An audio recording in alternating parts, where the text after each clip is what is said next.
Rob, welcome. Now some exciting news off the top. The UFC White House main card will be live and exclusive right here on Foxtel and KO Sports. Rob, it's just extraordinary what they're trying to do with this event.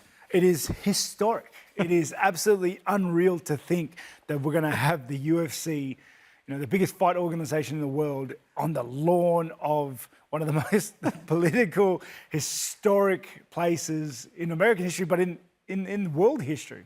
It's a bit ridiculous to think about, isn't it? But it's absolutely extraordinary. Kind of. It is crazy to think. Yeah. Well, this UFC White House event will be a one-of-a-kind, once-in-a-lifetime experience. And Matty Johns, our very own Matty Johns, spoke with the UFC president, Dana White, all about that and a little bit more. We'll have that interview in full for you later on in the program. But for now, here's a sneak peek. White House, the event on the White House. How did that happen?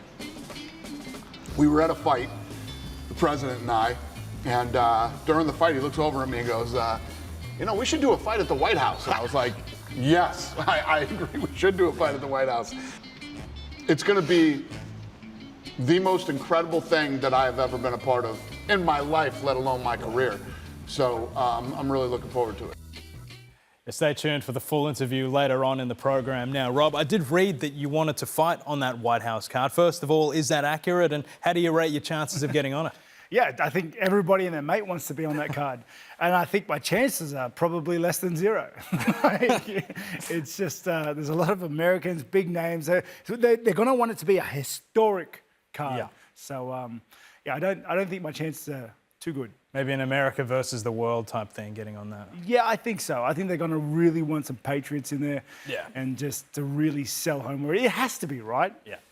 Now, Rob, I did want to take a look at the light heavyweight rankings once again. Now, if I take a look at these contenders, right, I think Khalil Roundtree is fun. Jan Blachowicz is there as well. What names jump out to you? I like both those guys. You know me. You know my usual MO, which is just I'll fight anybody. But I like the idea of Reyes. I like the idea of Jan. I like the idea of Ankalaev. Really? I want to fight all these guys. I'd like to fight someone in the direction that I want to head, which is upwards. I think the progression is back for me, like moving into light heavyweight. It's like a new chapter of my story, and I'm excited to just start working my way up again.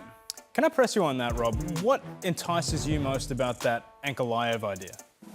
I just think, I think his striking is definitely better than his wrestling, but I think just skill-wise and skill set-wise, as well as what a fight like that does for me. Yeah. It puts me right into a conversation of where I want to be, landscape-wise. And I think it can be like a really well-rounded fight, like with wrestling and jiu-jitsu and grappling and striking. I think it'll just like be really cool to see it all come together like that. I think it'll be a really fun fight. But yeah, well, other really exciting news in that division. Your mate Carlos Ulberg announced to be fighting Yuri Prohaska for the belt in Miami next month. As much as I respect Yuri as a fighter, he's got a great fight style and a great personality. I kind of feel like this is a really good fight for Carlos. Yeah, I think any fight that is stand-up orientated is definitely a positive fight for Ulberg. He's been looking better than he ever has. His striking's been on point. We saw in that last fight with Reyes, he was just waiting for his moment, waiting for that perfect timing of that check hook that he does so well. Yuri's a hard fight though. Yeah. He's a hard fight. I feel like if you don't get Yuri out of there, he doesn't go away, and his chances increase every second of every round after the first one. That's true. That's one guy I'm not super pumped to fight. Yeah, okay. Every name that was on that list, Yuri, I don't want it there. He's too crazy. It's too crazy. Yeah.